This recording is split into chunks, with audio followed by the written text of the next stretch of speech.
Dear, कैसे हैं आप लोग। उम्मीद है बहुत बढ़िया होंगे और आपके बोर्ड एग्ज़ाम की तैयारी बहुत अच्छे तरीके से चल रही होगी। हम लोगों ने एक सीरीज स्टार्ट किया था ऑब्जेक्टिव क्वेश्चन आंसर और एक एक्सप्लेनेशन वीडियो। उसी सीरीज को आगे बढ़ाते हुए आज हम देखेंगे चैप्टर नंबर 2 का ऑब्जेक्टिव। चैप्टर नंबर 2 जिसका नाम है अम्ल क्षारक एवं लवण। देखिए, सबसे पहला क्वेश्चन है इसका, लिटमस विलयन जो बैगनी रंग का रंजक होता है यह किस पदार्थ का बना होता है। ऑप्शन नंबर ए है कवक, ऑप्शन नंबर बी है लीचेन, ऑप्शन नंबर सी है जिम्नोस्पर्म, ऑप्शन नंबर डी है इनमें से कोई नहीं। तो आपको पता है कि जो लिटमस होता है वह लीचेन नामक पौधे से प्राप्त किया जाता है। यह किस समूह का पौधा है? यह थैलोफाइटा समूह का पौधा है। और किस रंग का विलयन होता है? यह बैगनी रंग का विलयन होता है। कैसा विलयन होता है? बैगनी रंग का। देखिए, इसके साथ साथ क्वेश्चन के साथ साथ हम और भी कुछ इन्फॉर्मेशन देते चल रहे हैं ताकि आपको इससे के आसपास का भी ऑब्जेक्टिव क्वेश्चन आए तो आपसे छूटे नहीं। चलिए देखते हैं क्वेश्चन नंबर 2। क्वेश्चन नंबर 2 है, निम्नलिखित में से कौन सूचक की तरह इस्तेमाल नहीं किया जा सकता। सूचक क्या होता है? जो अम्ल क्षारक की पहचान करता है। ऑप्शन नंबर ए है हल्दी, ऑप्शन नंबर बी है methyl orange, option number C है फिनोल्फथेलिन और ऑप्शन नंबर डी है मूली। क्या होगा सही आंसर? सही आंसर होगा मूली। देखिए, हल्दी भी सूचक की तरह प्रयुक्त में आता है, मेथिल ऑरेंज भी आता है और फिनोल्फथेलिन भी आता है, लेकिन मूली किसी प्रकार का सूचक नहीं होता है। देखते हैं क्वेश्चन नंबर 3। चलिए, क्वेश्चन नंबर 3 है, निम्नलिखित में से कौन गंधीय सूचक नहीं है। ऑप्शन नंबर ए है वैनिला, ऑप्शन नंबर बी है प्याज, ऑप्शन नंबर सी है शकरकंद, ऑप्शन नंबर डी है लौंग का तेल। क्या होगा सही आंसर? सही आंसर होगा ऑप्शन नंबर सी, शकरकंद। नहीं, वैनिला, प्याज और लौंग का तेल ये सभी क्या है? गंधीय सूचक है। गंधीय सूचक वह होता है जिससे के गंध जो है बदल जाता है अम्ल और क्षार के संपर्क में आने पर। चलिए क्वेश्चन नंबर 4 देखते हैं। 4 नंबर क्वेश्चन है, निम्नलिखित में से कौन द्विक्षारकीय अम्ल है। द्विक्षारकीय अम्ल जिसमें से 2 हाइड्रोजन निकले जल में घुलने पर। देखिए, HCl है तो HCl टूटेगा H प्लस और Cl माइनस में, यानी इससे कितना H प्लस आयन मुक्त हुआ? 1। H3PO4 है, यह टूटेगा 3H प्लस और PO4 3 माइनस में, इससे 3 हाइड्रोजन मुक्त हुआ, त्रिक्षारकी हुआ। HNO3 है, ये टूटेगा H प्लस और NO3 माइनस में, इससे 1 हाइड्रोजन मुक्त हुआ। H2SO4 है, इससे टूटेगा 2H प्लस और प्लस SO4 2 माइनस, यानी किससे 2 हाइड्रोजन निकल रहा है जी? 2 हाइड्रोजन H2SO4 से निकल रहा है, जिससे 2 हाइड्रोजन निकलेगा द्विक्षारकीय अम्ल होगा। तो सही आंसर हो जाएगा ऑप्शन नंबर डी। देखते हैं क्वेश्चन नंबर 5। चलिए, 5 नंबर क्वेश्चन है, पोटास एलम होता है। ऑप्शन नंबर ए है एक साधारण लवण, ऑप्शन नंबर बी है एक मिश्रित लवण, ऑप्शन नंबर सी है एक अम्लीय लवण और ऑप्शन नंबर डी है एक द्विक लवण। पोटास एलम जो है एक द्विक लवण है। द्विक लवण जिसमें 2 या 2 से अधिक लवण युग्मित होते हैं। चलिए, 6 नंबर क्वेश्चन है, एसिटिक अम्ल एक दुर्बल अम्ल है क्योंकि इसका जलीय विलयन अम्लीय होता है, ये ज़्यादा आयनित होते हैं, ये कम आयनित होते हैं, इसमें COOH समूह रहता है। देखिए, एसिटिक अम्ल COOH समूह रहता है, ये बात सही है, लेकिन इसके कारण ये दुर्बल अम्ल नहीं होता है। तो एसिटिक अम्ल का सूत्र क्या होता है? सबसे पहले CH3COOH। ठीक है, इसको जब जल में घोला जाता है तो ये बहुत कम आयनित होता है और CH3COO माइनस और प्लस H प्लस आयन मुक्त करता है जो कि कम आयनित होता है। तो सही आंसर हो जाएगा ऑप्शन नंबर ए कम आयनित होते हैं। देखते हैं question number 7, sorry option number C ना, ये कम आयनित होते हैं। चलिए क्वेश्चन नंबर 7 देखते हैं। चलिए, 7 नंबर क्वेश्चन है, निम्नलिखित में से सबसे प्रबल लवण कौन सा है। ऑप्शन नंबर ए है NaCl, ऑप्शन नंबर बी है CaCl2, ऑप्शन नंबर सी है LiCl। क्या होगा सही आंसर? सही आंसर हो जाएगा ऑप्शन नंबर ए NaCl। देखते हैं क्वेश्चन नंबर 8। चलिए 8 नंबर क्वेश्चन है, निम्नलिखित में से कौन एक से अधिक अम्लीय लवण बनाएगा। एक से अधिक अम्लीय लवण कौन बनाएगा, जिसमें एक से ज़्यादा हाइड्रोजन उपस्थित होगा। यानी कि CH3 को जब तोड़ा जाता है तो यह बनता है CH3COO- और प्लस H+। अच्छा H3PO4 को तोड़िएगा तो ये बन जाएगा PO4 3- और प्लस 3H+। अच्छा इसको तोड़िएगा तो ये भी एक हाइड्रोजन मुक्त करेगा, ये भी ये तो हाइड्रोजन मुक्त ही नहीं करेगा। यानी सही आंसर क्या हो जाएगा, सही आंसर हो जाएगा ऑप्शन नंबर बी H3PO4। ज़्यादा हाइड्रोजन मुक्त करेंगे तो ज़्यादा अम्ल लवण बनाएगा। चलिए देखते हैं क्वेश्चन नंबर 9। चलिए 9 नंबर क्वेश्चन है, एक विलयन किसी नीले लिटमस को लाल रंग में बदल देता है। विलयन का संभवतः पीएच मान क्या होना चाहिए। अच्छा नीला बदल रहा है लाल में, नीला बदल रहा है लाल में, तो जब भी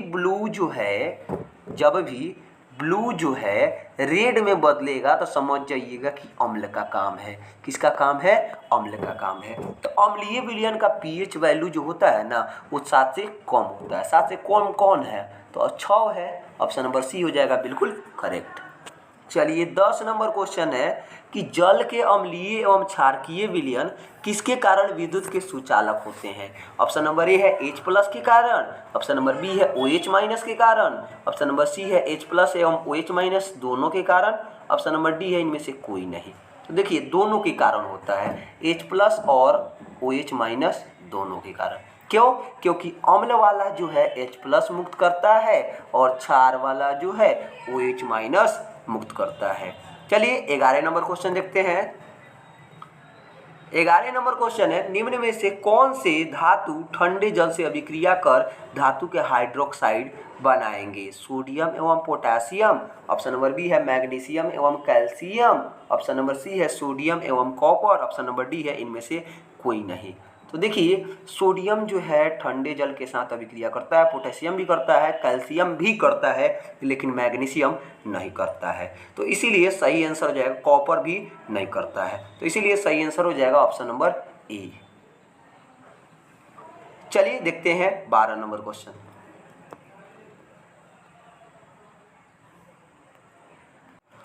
12 नंबर क्वेश्चन है कि निम्नलिखित में किस विलयन का उपयोग दीवारों की सफेदी करने के लिए किया जाता है। ऑप्शन नंबर ए है CaHCO3(2), ऑप्शन नंबर बी है CaOH(2), ऑप्शन नंबर सी है NaOH, ऑप्शन नंबर डी है NaHCO3। तो क्या हो जाएगा सही आंसर, सही आंसर हो जाएगा ऑप्शन नंबर बी CaOH(2). चलिए 13 नंबर क्वेश्चन देखते हैं। 13 नंबर क्वेश्चन है, निम्नलिखित में से कौन सा बुझा हुआ चूना है। बुझा हुआ चूना का सूत्र क्या होता है, बुझा हुआ चूना का सूत्र क्या होता है, तो आप जानते हैं कैल्शियम ऑक्साइड, तो इसीलिए सही आंसर हो जाएगा ऑप्शन नंबर ए। चलिए 14 नंबर क्वेश्चन है, लवण Na2CO3 का विलयन का पीएच कितना होता है। थ्योरेटिकल क्वेश्चन है, अगर ये आपको पता नहीं है तो फिर क्या पता रहेगा। लवण है ना तो 7 हो जाएगा सही आंसर। चलिए देखते हैं 15 नंबर क्वेश्चन है, एसिटिक अम्ल का IUPAC नाम क्या है। तो अभी मैंने आपको एसिटिक अम्ल का सूत्र बताया था CH3COOH। अच्छा देखिए तो यहाँ पे कितने कार्बन मौजूद है, 2, तो 2 कार्बन है तो क्या लिखते हैं, एथ लिखते हैं, तो इसका नाम हो जाएगा एथेनोइक एसिड यानी एथेनोइक अम्ल। देखिए तो कौन सा है एथेनोइक अम्ल, एथेनोइक अम्ल है ऑप्शन नंबर ए एथेनोइक अम्ल। चलिए 16 नंबर क्वेश्चन देखते हैं, निम्नलिखित में कौन सा आयन लाल लिटमस को नीला कर देता है। अच्छा लाल को नीला कर रहा है, लाल को नीला कर रहा है मानी क्या है, क्षार है। अभी मैंने बताया कि लाल को नीला करेगा तो क्षार है और नीला को लाल करेगा तो अम्ल है। ये क्या है, ये क्षार है और ये अम्ल है। अब देखिए क्षार है तो OH आएगा, यानी सही आंसर हो जाएगा ऑप्शन नंबर बी। चलिए 17 नंबर क्वेश्चन देखते हैं कि कोई विलयन नीले लिटमस पत्र को लाल कर देता है, विलयन का पीएच मान क्या होगा। नीला को लाल करता है जी, नीला को लाल करता है, इसका मतलब है कि विलयन अम्लीय है। जब विलयन अम्लीय है तो पीएच वैल्यू 7 से कम आएगा। चलिए 18 नंबर क्वेश्चन है, ऑक्जेलिक अम्ल का प्राकृतिक स्रोत निम्नलिखित में से कौन है? ऑक्जेलिक अम्ल का प्राकृतिक स्रोत निम्नलिखित में से कौन है? ऑप्शन नंबर ए है संतरा। संतरा में कौन सा एसिटिक अम्ल होता है? टमाटर हो जाएगा। क्या हो जाएगा सही आंसर? टमाटर जो है ऑक्जेलिक अम्ल का प्राकृतिक स्रोत है। चलिए 19 नंबर क्वेश्चन देखते हैं, प्लास्टर ऑफ पेरिस का रासायनिक सूत्र क्या है? तो किसको नहीं याद होगा ये? CaSO4 इंटू हाफ H2O, यानी कैल्शियम सल्फेट अर्धहाइड्रेट। चलिए आई बनाया किससे जाता है? जिप्सम से। यह किसका सूत्र है? यह जिप्सम का सूत्र है। यह जिप्सम का सूत्र है। यह किसका सूत्र है? यह धोने के सोडा का सूत्र है। किसका सूत्र है? धोने का सोडा का सूत्र है। अब बीच वाला तो जानते हैं प्लास्टर ऑफ पेरिस का सूत्र है। चलिए 20 नंबर क्वेश्चन देखते हैं, लिटमस विलयन जब न तो अम्लीय होता है और न ही क्षारीय तो किस रंग का होता है? सबसे पहले क्वेश्चन में ही मैंने आपको इसका जवाब दे दिया था कि लिटमस विलयन बैगनी रंग का होता है जब इस पर अम्ल या क्षार नहीं अभिक्रिया कराया गया हो तो। चलिए 21 नंबर क्वेश्चन है, किसी भी उदासीन विलयन का पीएच मान कितना होता है? कितना बार बताऊं? उदासीन विलयन का पीएच मान 7 होगा, यानी ऑप्शन नंबर बी बिल्कुल करेक्ट होगा। 7 से कम किसका होता है? 7 होता है पीएच मान उदासीन का। ठीक है, 7 से कम होता है अम्लीय और 7 से ज़्यादा होता है क्षारीय। 7 से ज़्यादा होगा क्षारीय होगा। ठीक है, इन बातों को आप ध्यान में रखेंगे। चलिए 22 नंबर क्वेश्चन देखते हैं। क्वेश्चन है, निम्नलिखित में से कौन लवण है? ऑप्शन नंबर ए है HCl, ऑप्शन नंबर बी है NaOH, ऑप्शन नंबर सी है K2SO4, ऑप्शन नंबर डी है NH4OH। देखिए पहला वाला जो है ये तो क्या है? अम्ल है। दूसरा वाला में OH लगा हुआ है तो क्षार है। अच्छा चौथा वाला देखिए इसमें भी OH लगा है तो ये भी क्या है? क्षार है।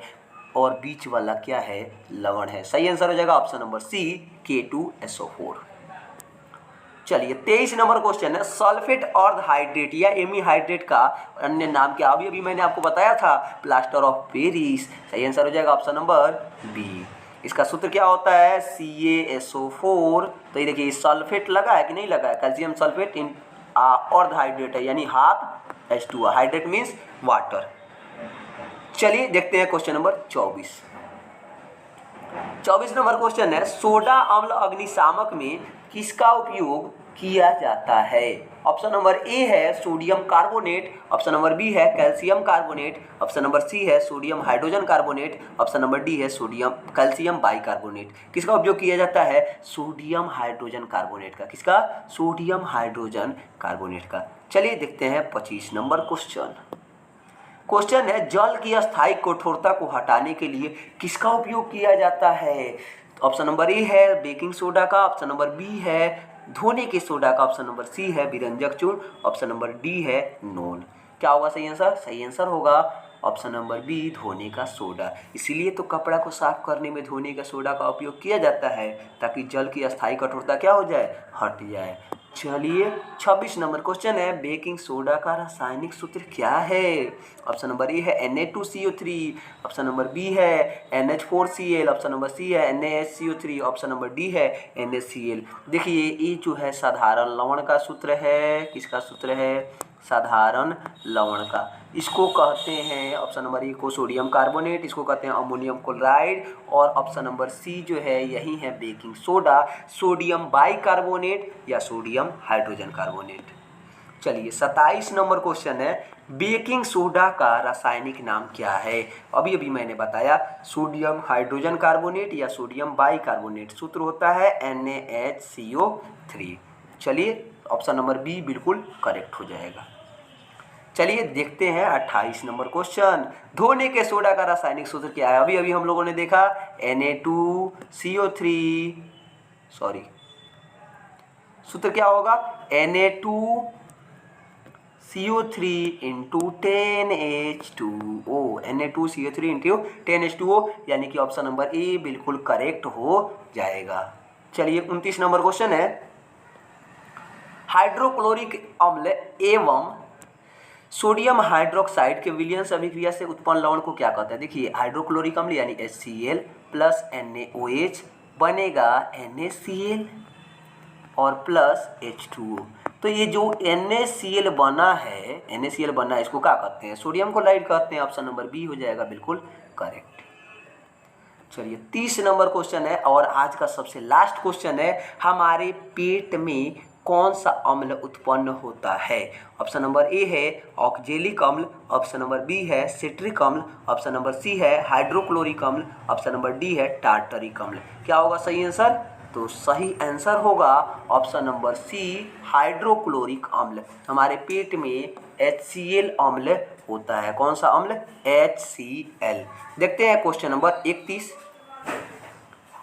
चलिए 31 नंबर क्वेश्चन है, बेकिंग पाउडर है। ऑप्शन नंबर ए है मिश्रण, ऑप्शन नंबर बी है यौगिक, ऑप्शन नंबर सी है तत्व, ऑप्शन नंबर डी है मिश्र धातु। तो बेकिंग पाउडर क्या है? तो एक मिश्रण है। बेकिंग पाउडर क्या है? मिश्रण है। चलिए देखते हैं 32 नंबर क्वेश्चन। चलिए 32 नंबर क्वेश्चन है, निम्नलिखित में से कौन क्षारक है? ऑप्शन नंबर ए है ZNO, ऑप्शन नंबर बी है SO2, ऑप्शन नंबर सी है CO2, ऑप्शन नंबर डी है NO2। क्या होगा सही आंसर? तो सही आंसर हो जाएगा ऑप्शन नंबर ए। क्यों? क्योंकि आपको पता है कि किसी भी धातु का ऑक्साइड क्या होता है? क्षार होता है। यानी सही आंसर हो जाएगा ऑप्शन नंबर ए। चलिए 33 नंबर क्वेश्चन है, जल में घुलनशील क्षारक क्या कहलाते हैं? इसका आंसर तो पता होगा आप लोगों को। जल में घुलनशील क्षारक क्षार कहलाते हैं, यानी कि ऑप्शन नंबर बी क्षार कहलाते हैं। चलिए 34 नंबर क्वेश्चन है, तनु HCl का pH मान कितना होगा? ऑप्शन नंबर ए है 6, ऑप्शन नंबर बी है 7, ऑप्शन नंबर सी है 8, ऑप्शन नंबर डी है 0। तो क्या होगा सही आंसर? सही आंसर हो जाएगा तनु HCl का pH वैल्यू होता है 0। ध्यान में रखिएगा इसको, तनु HCl का pH वैल्यू 0। चलिए 35 नंबर क्वेश्चन है, धातु के ऑक्साइड क्या होते हैं? तो धातु के ऑक्साइड अभी बताया हमने कि क्षार होते हैं, यानी ऑप्शन नंबर बी हो जाएगा बिल्कुल करेक्ट। चलिए 36 नंबर क्वेश्चन देखते हैं। 36 नंबर क्वेश्चन है, निम्न में से कौन आयनिक यौगिक है? आयनिक यौगिक जिसमें आयनिक बंध पाया जाता है। तो देखिए CH4 है, इसमें कार्बन और हाइड्रोजन के बीच बंध है, तो क्या होगा? सहसंयोजक बंध होगा। CO2 है, कार्बन और ऑक्सीजन के बीच सहसंयोजक बंध है। NH3 कार्बन और नाइट्रोजन और हाइड्रोजन के बीच बंध है, सहसंयोजक बंध है, यानी ऑप्शन नंबर सी हो जाएगा बिल्कुल करेक्ट। क्यों? क्योंकि इसमें धातु और अधातु के बीच में बंध है, कैल्शियम और क्लोराइड के बीच में। चलिए 37 नंबर क्वेश्चन देखते हैं, इनमें से कौन सबसे अधिक अम्लीय है? जिसका pH वैल्यू 1 हो, या जिसका pH वैल्यू 5 हो, या जिसका pH वैल्यू 8 हो, या जिसका pH वैल्यू 10 हो। तो देखिए अम्लीयता पहचानने का सबसे अच्छा तरीका है, जिसका सबसे कम pH वैल्यू होगा वही सबसे ज़्यादा अम्लीय होगा। देखिए तो कौन सबसे ज़्यादा pH वैल्यू है कम है? 1 है ना, तो सही आंसर हो जाएगा ऑप्शन नंबर ए। अच्छा, जिसका pH वैल्यू जितना ज़्यादा होगा वह उतना ज़्यादा क्षारीय होगा। तो इसमें सबसे ज़्यादा क्षारीय कौन सा होगा? तो pH वैल्यू 10 वाला सबसे ज़्यादा क्षारीय होगा। चलिए देखते हैं क्वेश्चन नंबर 38 नंबर क्वेश्चन है, जल का pH मान कितना होता है? ऑप्शन नंबर ए है 0, ऑप्शन नंबर बी है 7, ऑप्शन नंबर सी है 3, ऑप्शन नंबर डी है 10। तो जल जो है उदासीन होता है ना, तो अभी pH वैल्यू कितना होगा? 7 होगा। चलिए 39 नंबर क्वेश्चन है, देखिए एक्वारेजिया मिश्रण में HCl एवं HNO3 का अनुपात कितना होता है? तो देखिए HCl और एक्वारेजिया में HCl और HNO3 का अनुपात होता है 3:1। कितना होता है? 3:1, यानी सही आंसर क्या हो जाएगा? ऑप्शन नंबर ए 3:1। चलिए 40 नंबर क्वेश्चन देखते हैं, नीला थोथा का रासायनिक सूत्र क्या होता है? इसको नीला कशिश कहा जाता है या तूतिया भी कहा जाता है। ऑप्शन नंबर ए है CuSO4 × 7H2O, या CuSO4 × 5H2O, या CuSO4 × 4H2O, या CuSO4 × 10H2O। क्या होगा सही आंसर? सही आंसर हो जाएगा CuSO4 × 7H2O। चलिए 41 नंबर क्वेश्चन देखते हैं, खड़िया का रासायनिक सूत्र क्या होता है? खड़िया का रासायनिक सूत्र क्या होता है? ऑप्शन नंबर ए है MgCO3, ऑप्शन नंबर बी है CaO, ऑप्शन नंबर सी है CaCO3, ऑप्शन नंबर डी है CaHCO3। खड़िया किसको कहा जाता है? खड़िया कहा जाता है कैल्शियम कार्बोनेट को। किसको कहा जाता है? कैल्शियम कार्बोनेट को खड़िया कहते हैं। कैल्शियम कार्बोनेट को खड़िया कहते हैं, यानी कि ऑप्शन नंबर सी हो जाएगा बिल्कुल करेक्ट। चलिए 42 नंबर क्वेश्चन है, विरंजक चूर्ण का रासायनिक सूत्र क्या होता है? ऑप्शन नंबर ए है CaCl2, ऑप्शन नंबर बी है CaO, ऑप्शन नंबर सी है CaOCl2, ऑप्शन नंबर डी है CaOCl। क्या होगा सही आंसर? सही आंसर होगा CaOCl2। विरंजक चूर्ण का सूत्र होता है CaOClCl। इसी को आप CaOCl2 भी लिख सकते हैं। चलिए 43 नंबर क्वेश्चन है कि सक्रिय धातुएं अम्ल से विस्थापित करती है किसको? तो सक्रिय कोई भी धातु होता है ना, वह जब भी अम्ल से अभिक्रिया करेगा, धातु जो है अम्ल से अभिक्रिया करके हाइड्रोक्साइड, धातु जो है अम्ल से अभिक्रिया करके हाइड्रोक्साइड या ऑक्साइड, हाइड्रोक्साइड या ऑक्साइड और प्लस हाइड्रोजन बनाता है। कौन सा गैस मुक्त करता है? H2 gas. सही आंसर हो जाएगा ऑप्शन नंबर सी। देखते हैं 44 नंबर क्वेश्चन, विरंजक चूर्ण के लिए प्रयुक्त होता है। ऑप्शन नंबर ए है नौसादर, ऑप्शन नंबर बी है bleaching powder, option number C है लाल दवा। क्या होगा सही आंसर? सही आंसर होगा ब्लीचिंग पाउडर। चलिए 45 नंबर क्वेश्चन है कि जल को जीवाणु रहित बनाने के लिए उपयोगी पदार्थ कौन सा है? ऑप्शन नंबर ए है धोवन सोडा, ऑप्शन नंबर बी है baking powder, option number C है फिटकिरी, ऑप्शन नंबर डी है विरंजक चूर्ण। क्या होगा सही आंसर? तो सही आंसर होगा ऑप्शन नंबर डी, विरंजक चूर्ण का उपयोग किया जाता है जल को जीवाणु रहित बनाने के लिए। चलिए 46 नंबर क्वेश्चन देखते हैं, बहते हुए रक्त को रोकने में कौन सा उपयोगी यौगिक है? ऑप्शन नंबर ए है खाने का सोडा, ऑप्शन नंबर बी है नौसादर, ऑप्शन नंबर सी है धोवन सोडा, ऑप्शन नंबर डी है फिटकिरी। क्या होगा सही आंसर? तो सही आंसर होगा फिटकिरी। इसी को पोटास एलम भी कहते हैं। चलिए 47 नंबर क्वेश्चन है, पोटास एलम यानी कि फिटकिरी का सही रासायनिक सूत्र क्या होगा? सही आंसर हो जाएगा K2SO4 × Al2SO4 whole thrice × 24H2O। चलिए 48 नंबर क्वेश्चन है कि हमारा शरीर pH मान के किस परिसर में सही काम करता है? ऑप्शन नंबर ए है 2 से 3, ऑप्शन नंबर बी है 5 से 7, ऑप्शन नंबर सी है 7 से 7.8 और ऑप्शन नंबर डी है 9 से 9.5। तो हमारा शरीर उदासीन यानी कि 7 से 7.8 के pH के वैल्यू के भीतर काम करता है। अगर आपने चैप्टर नंबर 2 का एक्सप्लेनेशन वाला वीडियो नहीं देखा है तो जरूर देख लीजिएगा। बहुत बढ़िया एक्सप्लेनेशन किया गया है और उस वीडियो को देखने के बाद आपका एक भी ऑब्जेक्टिव या सब्जेक्टिव क्वेश्चन नहीं छूटेगा। चलिए 49 नंबर क्वेश्चन है, अम्ल वर्षा कहलाने के लिए आवश्यक है कि वर्षा के जल का pH मान कितना होना चाहिए? तो 5.6 से कम होगा तो अम्लीय वर्षा कहलाता है। 5.6 से कम होगा तो अम्लीय वर्षा, यानी ऑप्शन नंबर बी हो जाएगा बिल्कुल करेक्ट। चलिए आज का सबसे लास्ट क्वेश्चन, क्वेश्चन नंबर 50 है, मिल्क ऑफ मैग्नीशिया यानी MgOH2 के जलीय विलयन को निम्नलिखित रूप में किस रूप में उपयोग किया जाता है? मिल्क ऑफ मैग्नीशिया एंटासिड के रूप में, एनाल्जेसिक के रूप में, एंटीबायोटिक के रूप में और एंटीसेप्टिक के रूप में। तो एंटासिड के रूप में इसका उपयोग होता है, यानी सही आंसर हो जाएगा ऑप्शन नंबर ए। चलिए आज के वीडियो में रहने देंगे बस इतना ही। बहुत बहुत धन्यवाद। पढ़ते रहिए और बोर्ड में अच्छा करेंगे आप। बहुत बहुत